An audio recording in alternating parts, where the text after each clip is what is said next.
바울이 에베소 성도들에게 바뀐 신분에 대해서 이야기하고 있습니다. 그리스도 안에서 새롭게 된 신분이 어떻게 되는가에 대해서 다시 한번 이렇게 짧게 정리해서 말씀하고 있죠.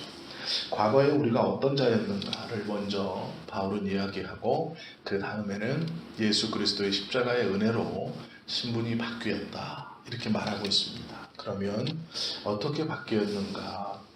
소망이 없던 자였고 하나님 밖에 있는 사람들이었고 하나님과는 상관이 없는 그러한 사람이었던 우리들이 예수 그리스도로 말미암아 어떠한 신분을 얻었고 하나님은 어떻게 우리를 도와주시는가 그것에 대해서 기록하고 있죠. 그리스도로 말미암아 하나님과 화평을 이룬 사람들이 갖고 있는 그리고 가지는 신분에 대해서 이야기하고 있습니다. 먼저 바울은 외인이 아니다라고 말하고 있습니다. 외인이라는 것은 바깥에 버리운 사람이라는 뜻입니다. 경계선 바깥쪽으로 버림을 받은 자라는 뜻이 외인입니다. 소망이 없고 하나님도 없는 사람들을 말 그대로 뜻하는 것이죠. 하나님의 구원의 밖에 있었던 사람, 구원의 밖에 있는 사람, 그를 외인이라고 말합니다. 그런데 바울은 우리의 신분이 이제 외인이 아니다. 즉 구원의 밖에서 버리워진 자가 아니라 하나님의 구원의 울타리 안으로 들어온 사람이다 라고 말하고 있죠. 두 번째는 손도 아니다 라고 말합니다. 손이란 것은 영원한 기업을 소유하지 못한 나그네라는 뜻입니다. 즉 스쳐가는 사람들입니다. 집에 손님이 오면 반가울 수 있습니다. 그래서 특별한 음식도 준비하고 청소도 깨끗이 할 수 있죠. 그러나 그를 손님이라고 부르는 이유는 거기서 계속 사는 것이 아니라 스쳐가기 때문이죠. 우리들이 사는 삶에서 집안에 손님이 오면 그분은 잠시 머물다 갈 거기 때문에 이것저것 평소와는 다르게 특별한 것을 준비합니다. 그런데 하나님의 나라에서 손님이란 것은 그에게 아무런 기업이나 분깃이 없습니다. 즉 나그네이기 때문에 나그네를 아무도 대접하거나 신경 쓰지 않는다라는 것이죠. 하나님의 나라에서 손이라고 말씀하는 것은 그 사람으로 인하여 하나님의 나라는 아무런 영향력도 일어나지 않는다라는 것이죠. 그 때문에 어떠한 변화도 하나님의 나라는 일어나지 않는다라고 말씀하는 겁니다. 성경에서 손이라는 것은 예수님께서 혼인잔치에 초대하여서 그 혼인잔치에 어울리는 예복을 갖춰 입고 잔치 자리에 나와서 함께 어울려야 되는 것인데 손이라는 것은 그 예복을 입지 않고 잔치 자리에 참여하려고 하는 사람들을 뜻하는 유대인들의 독특한 표현입니다. 예복을 입지 않고 결혼식 잔치에 참여하여서 배를 채우고자 한다면 그 잔치를 즐기고자 한다면 예의가 없다 하여서 주인에게 쫓겨나거나 스스로 부끄러워 그 자리를 나오게 되어 있습니다. 이것이 손입니다. 천국의 귀한 초청 잔치가 벌어졌는데 예복을 입지 않아 스스로 부끄러워 나가거나 그 주인에게 쫓겨나는 자를 손이라 불렀습니다. 우리말로 하면 손님입니다. 하나님께서 우리에게 귀하고 복된 잔치에 초대해 주셨죠. 예수 그리스도의 십자가를 믿음으로 의의 옷을 입지 않는다면 비록 그가 이 땅에서 교회 공동체 안에 들어와 잠시 그 잔치를 즐기고 맛볼 수는 있으나 우리 하나님께서 추수의 때에 그는 예복을 입지 않았으므로 쫓겨날 것입니다. 우리들에게 그 손이 아니다. 즉 쫓겨남을 받는 사람들이 아니다. 말씀하고 있는 것이죠. 너무나 귀하고 너무나 복된 존재들이죠. 예복을 입고 결혼식 잔치에 참석하는 사람들은 그 자리에서 하나님의 아들인 그리스도와 동등한 대접을 받게 된다고 말씀합니다. 또한 외인도 아니고 손도 아니며 세 번째는 성도들과 동일한 시민이다 라고 말합니다. 성도들은 거룩하게 구별되어 따로 떼어놓은 무리라는 뜻입니다. 거룩하게 구별된 따로 떼어놓은 무리와 같이 시민이 되었다라고 말하죠. 시민이라는 것은 이 세상에 속한 사람이 아니고 하나님의 나라에 속한 귀하고 복된 시민이다라고 말하는 것이죠. 또한 그리스도의 몸 중 하나를 형성해서 하나님께서 그를 당신이 사용하시고 싶은 일에 사용하는 사람입니다. 즉 시민이라는 말은 하나님께서 쓰시고자 하시는 일에 쓰는 사람을 또한 뜻합니다. 시민은 책임이 있고 권리가 있습니다. 또한 의무가 있습니다. 하나님의 백성으로 하나님께서 사용하실 것이라는 확신이 우리 안에 있어야 하고, 또한 내가 하나님의 백성으로 마땅히 이 땅에서 지키며 또 행하며 살아가야 하는 것이 있다라는 것이죠. 이 시민은 천국 백성과 동일하다고 말합니다. 먼저 천국 백성이 된 사람들과 동일한 신분을 가지게 된다 이야기하는 것이죠. 사도 바울은 자신을 가리켜 죄인의 괴수라고 말합니다. 천국 백성이 되지 못했다는 뜻이 아니라 자신이 변화되기 전 자신의 삶을 돌아보니 은혜 밖에 있었을 때 자신은 죄를 너무나 많이 짓고 하나님의 뜻을 너무나 많이 왜곡했고, 또한 더 자세히 말하면 하나님의 백성으로 책임과 의무를 다하지 못했기 때문에 자기를 죄인 중에 괴수라고 말했습니다. 또한 구원받은 이후에도 바울은 자신의 모든 것을 다 들여 하나님의 뜻을 이루어가기 위해서 노력했음에도 불구하고 내가 천국 백성이 되어서 누리는 기쁨과 평안함과 자신이 지금 하고 있는 일을 비교할 때는 너무나 좋은 것을 누리면서 그 의무를 다하지 못하고 있기에 죄인이다 라고 스스로 표현한 것입니다. 즉 하나님의 자녀로 모든 평안의 권리를 누리고 있으면서 자신의 의무를 다하지 못했기 때문에 자신을 죄인이다 라고 여전히 스스로를 부르고 있는 것을 보게 됩니다. 우리도 하나님의 백성으로 선택받아 구원의 귀한 은혜를 누리고 살아갑니다. 또한 하나님께서 원하시는 성도로서의 의무를 다하지 못한다면 우리도 우리 스스로를 죄인이라고 돌아볼 수 있는 영적인 민감함도 갖추어야 합니다. 하나님께 성도들이 구약의 백성들은 10분의 1을 드릴 때 특별히 좋은 짐승으로 드렸습니다.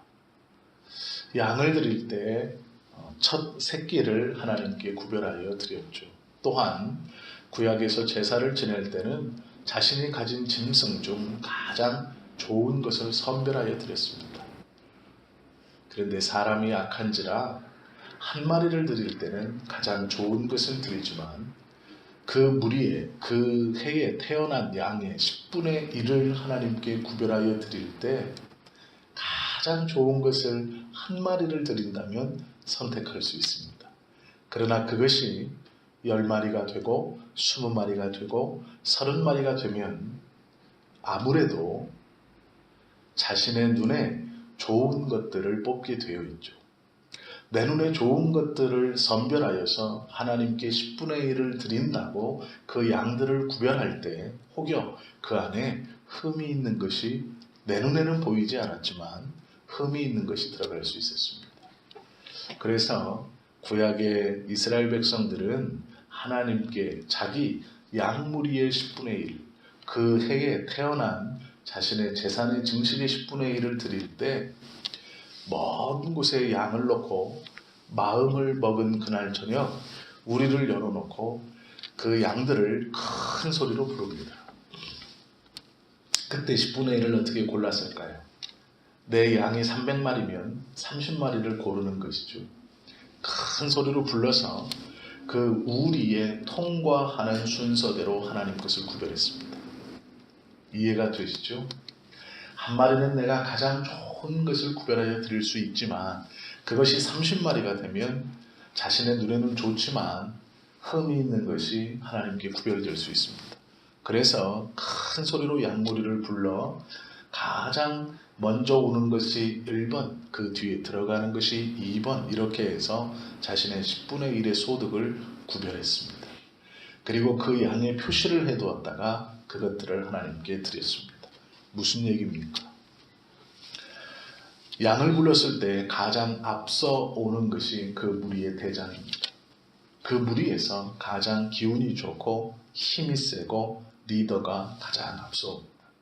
그러면 그 뒤에 오는 것은 누굴까요? 두 번째입니다. 그 무리의 두 번째가, 양들은 그 첫 번째가 제일 앞서 이동을 하고 나머지는 그 서열대로 뒤를 따라갑니다. 즉, 이 이야기는 하나님의 것을 구별하여 드릴 때 이스라엘 백성들은 그 양무리를 큰 소리로 부르므로 가장 좋은 양들을 스스로 그 무리에서 구별하여 하나님께 드렸습니다. 또 하나님은 그 양무리들을 스스로 구별하여 받으신다 믿었습니다. 하나님의 거룩한 소유물이 되는 것을 사람이 임의로 바꿀 수 없다라는 것이죠. 내 눈에는 32번째 들어온 양이 더 살이 찌고 좋은 것 같지만 그렇게 큰 소리로 불렀을 때 순차적인 것 안에 들어오는 것을 하나님께서 구별하였다라고 믿었던 것이죠. 그리고 그것대로 들어오는 순번대로 그 무리에서 리더의 역할을 담당하는 순서대로 양은 그 문을 들어오게 되어 있습니다. 하나님께서 구별하셨다. 나의 눈에는 이것이 좋아 보이지만 하나님께서 구별하여 당신의 것으로 부르신다라는 확신이 있기 때문에 이렇게 한 것이죠. 하나님의 선택에 대한 신뢰가 있었던 겁니다. 내 눈에 보기에는 이것이 하나님의 일인 것 같고 저것이 나에게 더 유익한 것 같지만 하나님의 말씀을 통해서 우리에게 깨닫게 해주시면 하나님께서 나에게 그것을 들려주시는 이유와 분명한 삶의 목적이 있다는 것을 믿는 것과 같은 것입니다. 하나님이 우리의 삶을 거룩하게 구별하셨다는 믿음이 없으면 내 눈에 좋은 대로 행하게 되어 있고 내 눈에 바른 것이 옳은 것이라고 우기게 되어 있습니다. 그러나 우리의 삶은 하나님의 부르심에 이끌림대로 살아가는 것이 옳은 삶입니다. 이해되지 못하고 행할 수 없다라고 말씀하고 생각하는 것일지라도 하나님의 뜻이라면 그것을 과감히 포기하고 버릴 수 있어야 합니다. 그리스도인이 죄를 범해도 그 거룩한 성도의 자리에서 내어 쫓기지 않으면 하나님의 선택이 틀림이 없기 때문입니다. 우리가 매일을 살아가면서 내 스스로 돌아보아도 날마다 죄인인 모습으로 살아가고 있음에도 하나님께서 우리를 부르시면 하나님의 선택이 틀림없다는 것을 반증하고 있는 증거입니다. 그래서 우리는 우리의 뜻이 아닌 하나님의 뜻대로 살아야 한다라는 것이죠. 하나님께서 우리를 구별하시면 놀라운 은혜입니다. 바울은 네 번째로 하나님의 권속이라 라고 말했습니다. 권속은 한 가족이라는 뜻입니다. 가족의 일원이 되었다라는 것이죠. 하나님의 가정 안에 들어갔다라는 것이죠. 하나님께서 지키시고 보호하시고 서로를 신경 쓰고 있는 하나님의 가족이 되었다라는 것이 권속입니다. 어떤 그리스도인들은 외인이 아니면서도 외인들처럼 하나님도 없고 소망도 없이 살아가는 사람들이 있습니다. 조금만 어려움이 오면 절망하고 교회 공동체를 멀리하고 스스로 함께 구별된 무리인 그 권속들에게 실망했다라고 무리를 이탈합니다. 그것은 하나님의 선택이 잘못되었다라고 스스로 하나님의 선택을 부정하는 것입니다. 또한 내가 이해되고 마음이 내키고 내 스스로 판단되어질 때 신앙을 행한다라고 말하는 것은 교만한 것일 뿐 아니라 하나님께서 거룩하게 구별하여 놓은 것을 자신의 눈으로 거룩하게 재배정하는 것과 같은 잘못된 모습입니다. 하나님께서 우리를 거룩한 무리로 따로 구별하여 세우심은 손도 아니요 외인도 아니요 오직 성도들과 같은 하늘의 시민권을 주심이며 또한 하나님의 권속이 되라고 말씀하시는 것입니다. 되었다라고 선언하시는 것이죠. 그 신분에 맞게 그 손이 아닌 외인이 아닌 하나님의 권속 안에 들어와 있는 신분에 맞게 책임 또한 감당할 수 있어야 합니다. 우리는 당당한 시민이며 하늘에 소유된 사람들입니다. 세상 앞에서만 당당하다 외칠 것이 아니고 그렇게 구별되고 선택된 백성으로 어떠한 하루를 살아가야 하는지를 고민할 수 있어야 합니다. 그리고 그 하나님의 뜻대로 살 때 온전한 하나님의 권속이며 하나님의 백성이 되고 천국의 시민이 되며 손이 아니라 주인이 될 수 있는 것이죠. 하나님께 은혜를 너무나 놀랍게 받고 살아가고 있는 우리는 이제 그 누리는 것에서와 함께 책임도 감당해야 됩니다. 그렇게 살지 못했다면 오늘부터 그 책임을 다 감당하시면서 살아야 내 스스로 하나님의 선택을 다시 재배치하는 잘못을 범치 않는 돌아서는 삶을 살 수 있을 것입니다. 그 은혜가 우리 안에 넘칠 수 있기를, 또한 오늘 우리가 함께 나눈 이 말씀이 나의 삶에서 어떻게 이루어져야 하는가를 기도하시면서 하나님의 뜻 안에 돌이키시는 생활을 하실 수 있기를 예수님의 이름으로 축원합니다. 기도하시겠습니다.